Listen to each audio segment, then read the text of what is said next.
Good morning, students. Today we will discuss about chemistry of elements of first transition series, part 5.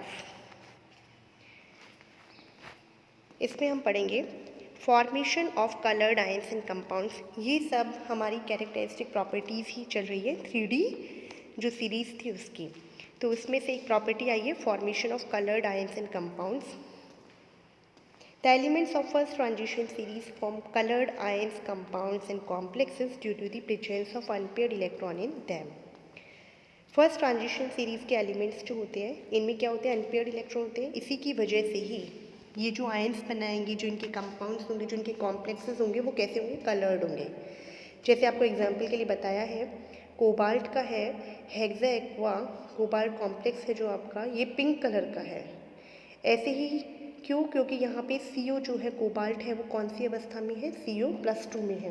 Cobalt जो होता है इसका general electronic configuration in atomic phase में तो क्या होता है, 3d7 4s2 होता है।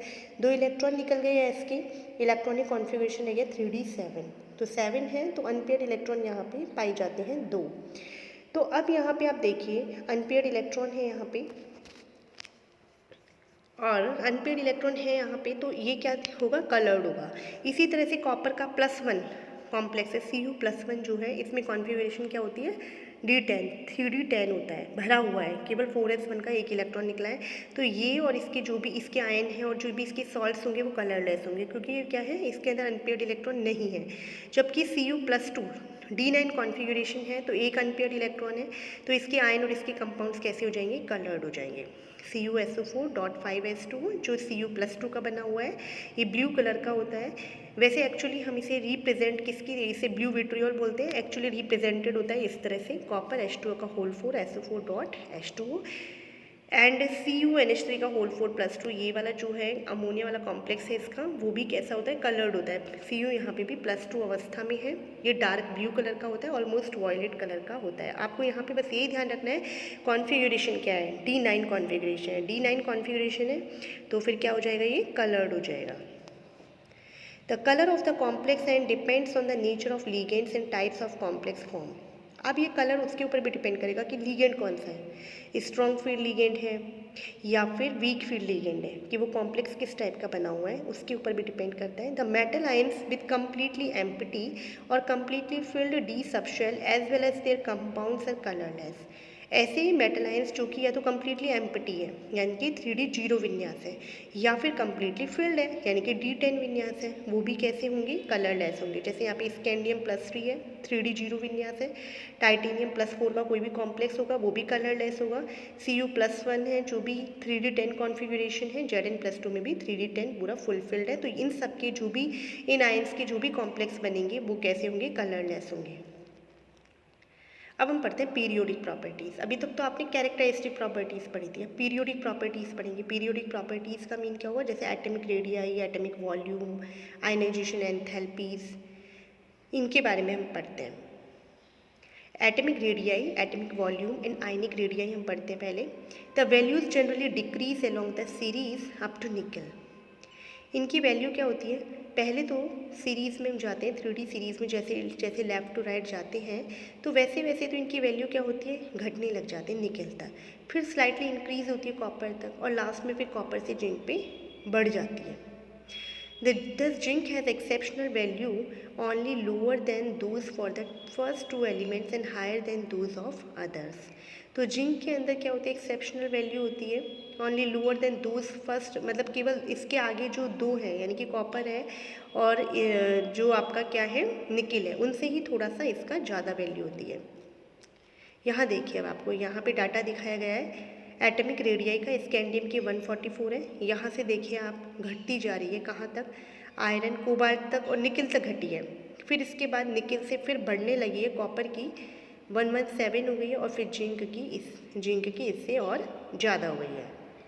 This happens due to the increased attraction between the outer electrons and increasing nuclear charge along the period. देखिए, आप जानते हैं कि जब हम लेफ़्ट टू राइट जाते हैं तो क्या होता है, लेफ़्ट टू राइट जाने पे जेड इफेक्टिव जो होता है वो क्या होता है, इंक्रीज़ होने लगता है। जेड इफेक्टिव इंक्रीज़ होता है, तो इसकी वजह से क्या होनी चाहिए, घटनी चाहिए, एटॉमिक रेडियाई घटनी चाहिए। लेकिन यहाँ क्या केस होता है कि यहाँ पे जो इलेक्ट्रॉन भरे जा रहे हैं वो कहाँ भरे जा रहे हैं, n-1d के अंदर भरे जा रहे हैं, 1d सब शेल में भरे जा रहे हैं। आउटर जो है वो तो है 4s और इसमें भरे जा रहे हैं, यानी पेनल्टीमेट शेल के अंदर भरे जा रहे हैं। तो उनका क्या होता है, पेनिट्रेटिंग इफेक्ट भी होता है, पेनिट्रेटिंग इफेक्ट होता है, स्क्रीनिंग इफेक्ट होता है। तो और उनकी शेप इस टाइप से होती है डी ऑर्बिटल्स की, जिसकी वजह से वो जो उनके द्वारा जाने वाला जो इफेक्ट है, मतलब उनके द्वारा जो न्यूक्लियर चार्ज है उसे वो पूरी तरह से हाइड नहीं कर पाते। डबल शेप है उसकी, तो उसे पूरी तरह से हाइड नहीं कर पाते हैं। तो यहाँ पे यही देखा जाएगा जब हम स्कैंडियम से लेके निकल तक आते हैं, तब तक तो कौन सा इफेक्ट ज़्यादा डोमिनेट कर रहा है, आपका जेड इफेक्टिव वाला, यानी कि इफेक्टिव न्यूक्लियर चार्ज वाला जो इफेक्ट है वो ज़्यादा डोमिनेट कर रहा है। लेकिन फिर बाद में क्या होता है, यहाँ तक देखिए आप, जैसे क्रोमियम तक तो वो ज़्यादा डोमिनेटिंग है, फिर धीरे धीरे क्रोमियम के बाद फिर Mn, Fe और CO तक आप यहाँ पे आते हैं, जब Mn तक भी देख लीजिए आप यहाँ पे। फिर इसके बाद ये तीन जो मेंबर्स आते हैं आपके Fe, C और Ni, यहाँ पे क्या होते हैं, लगभग इक्वल हो जाते हैं, ये लगभग इक्वल हो जाता है, स्क्रीनिंग इफेक्ट और जेड इफेक्टिव, तो इक्वल डिस्टेंस दिखाई दे रही है हमें यहाँ पे। फिर उसके बाद फिर क्या होता है, स्क्रीनिंग इफेक्ट जो होता है वो ज़्यादा डोमिनेटिंग हो जाता है स्क्रीन, क्योंकि इलेक्ट्रॉन्स का नंबर बढ़ता जा रहा है, इलेक्ट्रॉन रिपल्शन ज़्यादा होता जाएगा। तो इसकी वजह से वो बाहरी इलेक्ट्रॉन को धकेलेंगे बाहर की तरफ, उनके ऊपर कौन सा इफेक्ट नहीं आने देंगे, जेड इफेक्टिव को हाइड करेंगे।